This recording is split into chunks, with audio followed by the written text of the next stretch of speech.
Anda muscle car lovers, saya perkenalkan anda Ford Mustang tahun 2021 2.3 liter EcoBoost High Performance.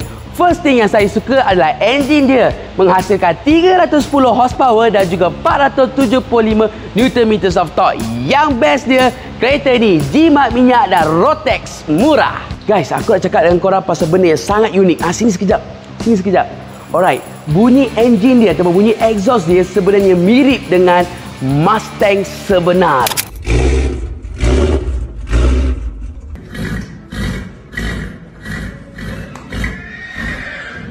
Maksudnya je kau akan dapat full leather seat berwarna hitam, digital cockpit 12 inci, toggle switch ala-ala jet fighter yang ada drive mode selector.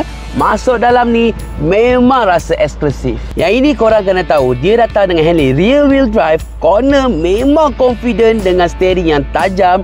Kau akan rasa DNA muscle car tu tiap kali kau drive. Suspension dia pun sangat balance, boleh sporty, boleh daily. Dengan pecitan manja, dia akan buka.